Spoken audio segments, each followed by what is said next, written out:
1954 saw the release of Carmen Jones, an all-black updating of the opera Carmen, directed by Otto Preminger. Its stars were Harry Belafonte and Dorothy Dandridge. What's mine's yours, Joey. And that goes right down the line. You take us to Chicago, show us a good time. What we got to do for you? Don't ask him that now, honey. Let's get to Chicago first. So you run out on me. Sure. We can give you a better time than I can. Fancy clothes, swell company, the whole works. Husky Miller's latest woman. Only that ain't the way it's gonna be. Carmen Jones launched Dorothy Dandridge as Hollywood's first black leading lady. It also propelled her into the arms of her director, Otto Preminger.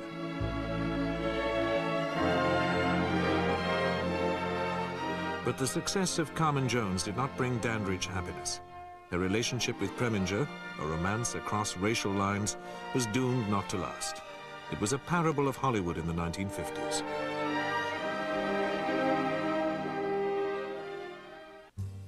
Dorothy Dandridge was born in Cleveland, Ohio on the 9th of November 1922, the daughter of a church minister and an actress mother.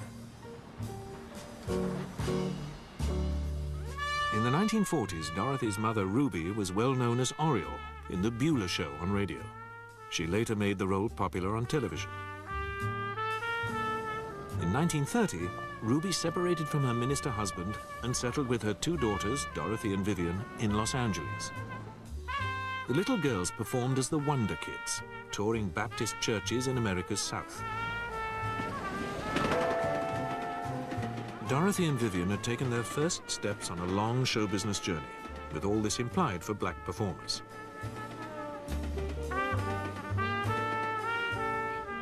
They moved in a world divided along color lines. The little Dandridge girls knew little of the world of whites. By the late 1930s, Dorothy and Vivian had been joined by Etta Jones, and the Wonder Kids became the Dandridge sisters.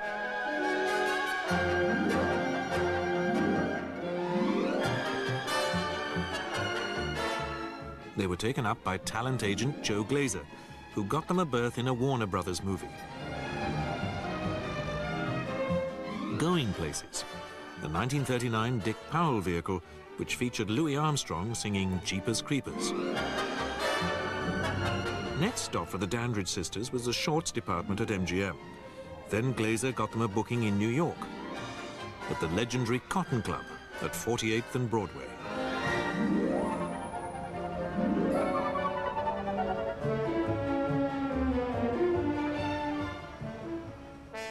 The Cotton Club had opened in Harlem, in its original location on 142nd Street, in the fall of 1923.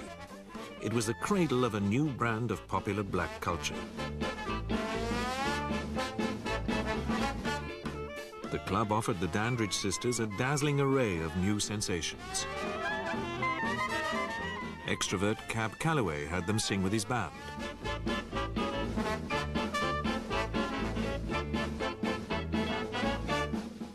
And Duke Ellington booked the girls for radio and stage shows. The Dandridge sisters were riding high. The Cotton Club represented a new world of glamour, gossip, and intrigue. In 1939, the Dandridge sisters traveled to Europe to play the London Palladium. The outbreak of war in September 1939 brought them back to America. Dorothy eventually found herself back in Los Angeles. The Dandridge sisters had split up, but the movie capital was a hard place for black talent. Hattie McDaniel, memorable in Alice Adams, won an Oscar in 1940 for her performance in Gone with the Wind. At the awards ceremony, however, she had to be given special permission to share a table with producer David O. Selznick. The 1943 Cabin in the Sky, with its all-black cast, including Ruby Dandridge, was a commercial failure. Blacks were usually cast as servants, as was Dorothy Dandridge in the 1941 Lady from Louisiana, starring John Wayne. Another version of the typecasting trap can be seen in this short from the early 1940s, designed to be shown on jukeboxes with small screens. In Jungle Jig, Dorothy jives in a backlot rainforest. She's already stunningly beautiful, but almost as if in anticipation of her future career, she's fixed as firmly in stereotype as a fly stuck in amber.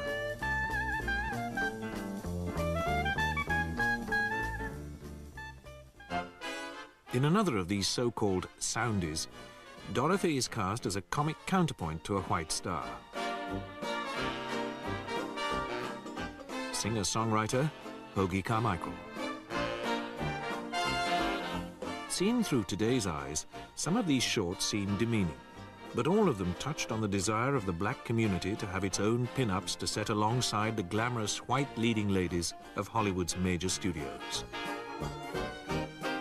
Dorothy Dandridge was one such pin-up, and these shorts established her name in the Afro-American community.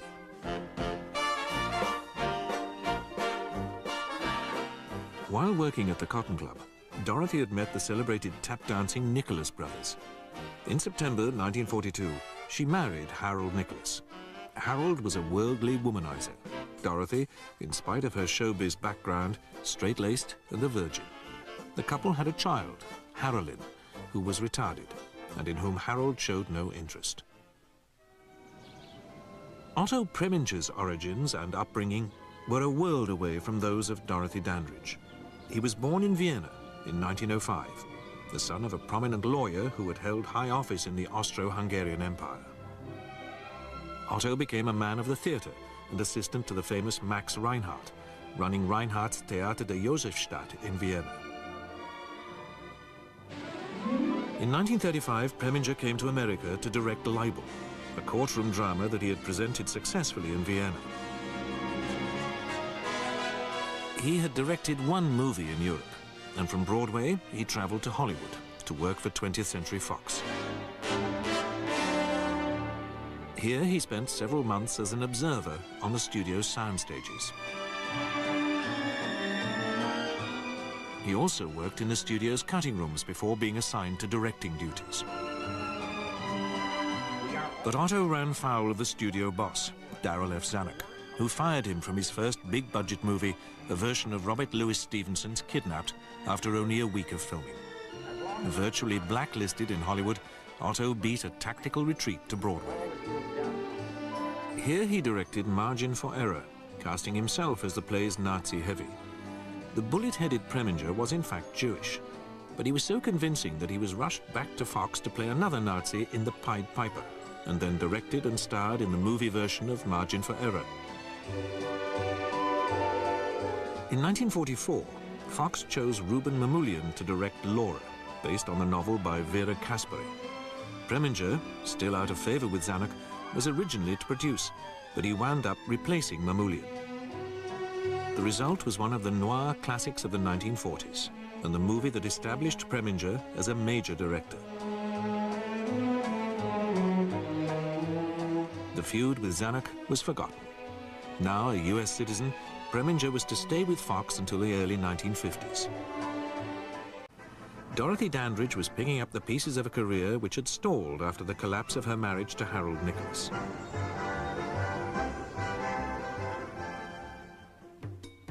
Producer Sol Lesser cast her as a jungle princess in the 1951 Tarzan's Peril. Dorothy had also been relaunched as a singer by musician and arranger Phil Moore, who became her lover. She had made a big impression at the Macambo Club on Los Angeles' Sunset Strip, and later played a successful stint at the Café Gala. Dorothy was rowing back into the show business mainstream. British impresario Maurice Winnick saw Dorothy in Los Angeles and brought her to London. Here she wowed patrons of the Café de Paris.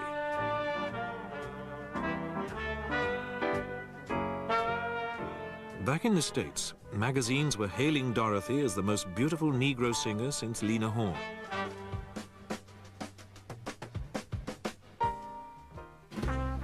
However, some people in the black community accused her of catering to whites and turning her back on her black brothers.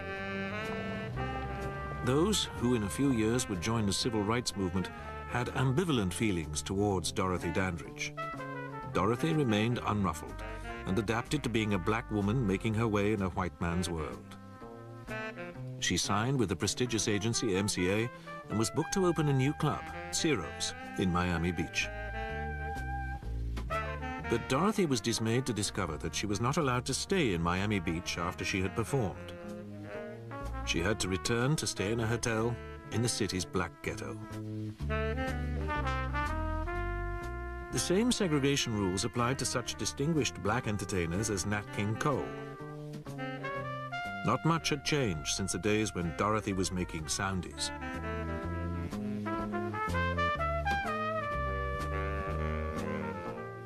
Nevertheless, she handled such indignities with great poise. Beauty and talent were her weapons, and she was determined to use them. In the summer of 1952, she signed with MGM for another movie. Bright Road co-starred Harry Belafonte, making his screen debut. Dorothy and Harry became close friends. In Bright Road, Dorothy was sympathetically cast as a schoolteacher. But simultaneously, a shadow was cast over her life. Although essentially apolitical, Dorothy had undertaken work for so-called communist front organizations. Since the late 40s, Hollywood had been investigated by Congress's Un-American Activities Committee. Actor Adolphe Menjou was a friendly witness. I'm a witch hunter if the witch is a communist. I'm a red baiter. Make no bones about it whatsoever. I'd like to see them all in Russia. The cloud passed, and Dorothy was soon to meet Otto Preminger, now an independent producer-director and casting the film of Oscar Hammerstein's all-black musical, Carmen Jones, for Fox. Dorothy had just finished a successful stint in Las Vegas, and her personal manager, Earl Mills, thought Dorothy was perfect for the title role. Preminger was not so sure. Dandridge seemed too demure. But she won him over by auditioning as the raunchy Carmen, complete with split skirt and war paint. Preminger told her, "Young lady, you are Carmen." From the moment filming began, Preminger seemed to exert a Svengali-like influence over his leading lady. Dorothy was on the high curve of her life. Director and leading lady became lovers. Not so unusual in Hollywood, except that the affair was conducted across the racial divide. The set seethed with gossip about Preminger and Dandridge. Preminger was separated but not divorced from his wife. He also had a child by the stripper Gypsy Rose Lee, a fact not made public until 1971. Preminger was fascinated by Dorothy's drive and her underlying vulnerability. He was convinced that she could become a major star. He had cut his directing teeth in the golden age of the star system and had later worked with leading ladies like Marilyn Monroe. He thrived on discovering talent, as he had in 1953 with the quirky Maggie McNamara in The Moon is Blue. In 1957, with St. Joan, Preminger would invest a huge amount of effort into making a star of 17-year-old unknown Gene Seberg.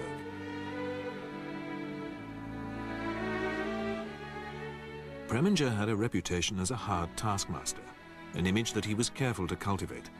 But he knew the movie business inside out and was convinced that he could recognize the special chemistry that transformed an actress into a star.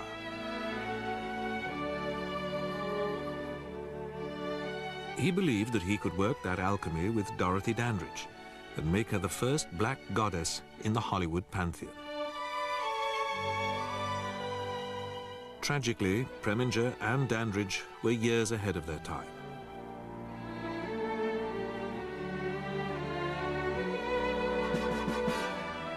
Carmen Jones was premiered in New York.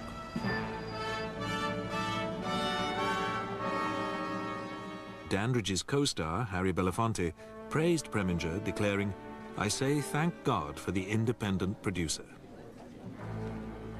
Carmen's supporting stars, Pearl Bailey, Olga James, and Joe Adams were there,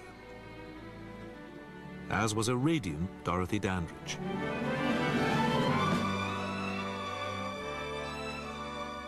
After Carmen Jones, Fox offered Dorothy Dandridge a 3-year contract and gave her billing above the title. Dorothy was set for international stardom. She became the first black to be nominated for a Best Actress Oscar. But at the 1955 award ceremony, the prize went to another leading lady. William Holden announced, Grace Kelly for The Country Girl. Dorothy Dandridge had traveled a long way from Cleveland, but not quite far enough. Preminger had big plans for Dorothy. He was ready to introduce her to a world of wealth, glamour, and international success. The problem was that he wanted to control every facet of her life: the way she dressed, her nightclub act, her investments. Meanwhile, there was success to be savored. Otto and Dorothy made a triumphant visit to the 1955 Cannes Film Festival. But this was not the launching pad to full-blown Hollywood stardom.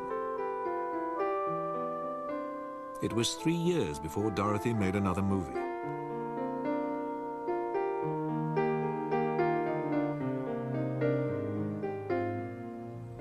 Preminger bought her a handsome home in the Hollywood Hills. Sammy Davis Jr. lived across the way, in a house once owned by Judy Garland. But the parts that Dorothy craved went to white actresses. The sea change in Hollywood had not happened.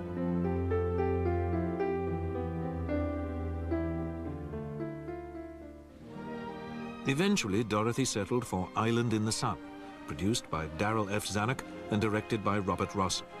Filmed in the West Indies, it was the first Hollywood movie to feature interracial relationships, albeit with the utmost timidity. Dorothy's co-stars, Joan Fontaine and Harry Belafonte, romanced each other at long range. The script did not allow Dorothy to kiss her boyfriend, John Justin.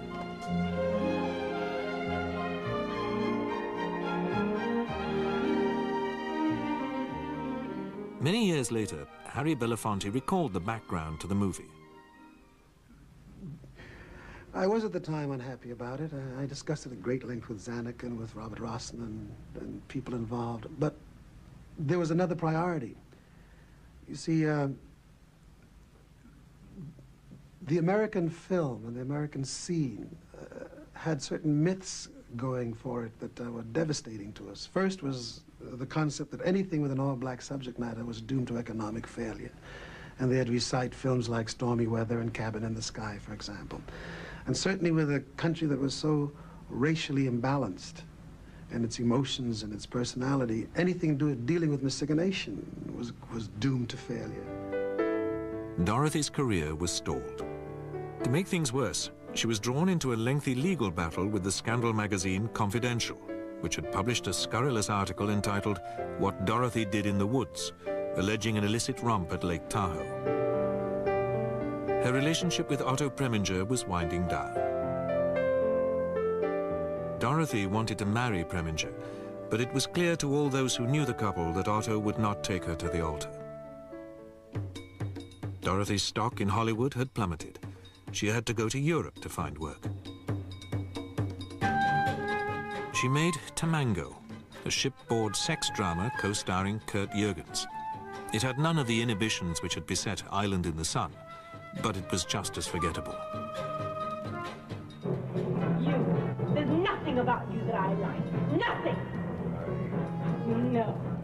I'm telling the truth to a white man. For the first time in my life. A lifeline was thrown by Sam Goldwyn, who chose Dorothy to star in the movie version of Gershwin's Porgy and Bess.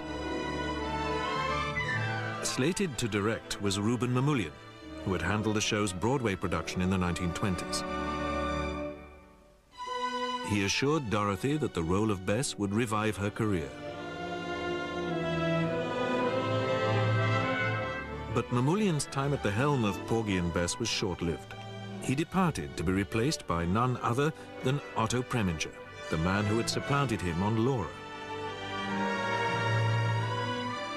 The man who had made Dorothy's movie career was once more in charge, but this time Preminger seemed determined to destroy her. On On Porgy and Bess, Preminger went to war with all of the cast, particularly his former lover. The filming soon became an ordeal, not only for leading man Sidney Poitier, but also for his distraught leading lady.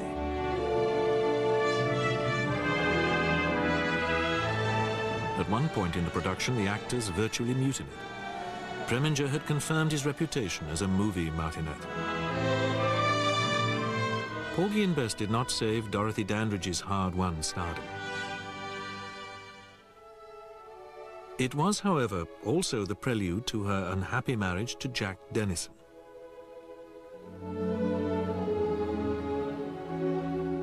Dennison was a familiar figure in Las Vegas, where Dorothy had met him, and where he worked at the El Rancho and Riviera hotels. Dennison did not take long to run through his wife's money in a string of ill-starred financial ventures. They were divorced in 1962. Dorothy's career, which had once promised so much, was in free fall.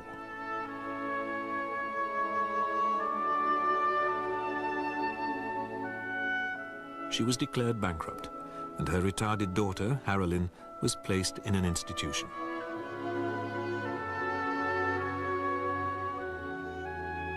Dorothy lost her house in the Hollywood Hills.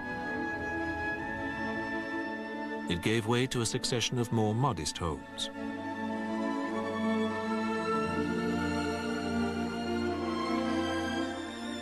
The last of which was in West Hollywood. The last time she saw Otto Preminger, Dorothy was virtually penniless, but was too proud to ask him for help.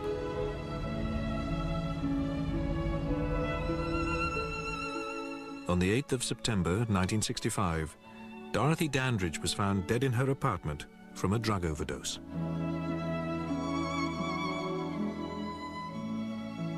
She was 41, and there was barely $2 in her bank account.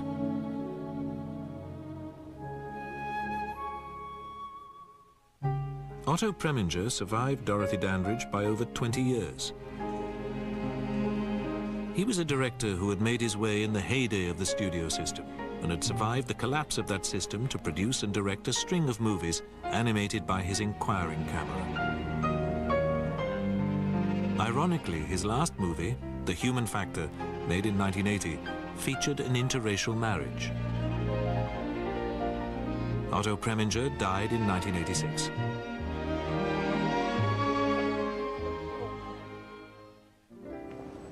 Over 35 years after her death, Dorothy Dandridge is still a shadowy figure to the young black women of today. A beautiful phantom and a reminder of what it meant to be a black woman in a white man's world. A woman fashioned to be a star by Otto Preminger, but too fast and too soon to achieve that stardom. A woman of great talent and beauty, whose days in the sun were too short.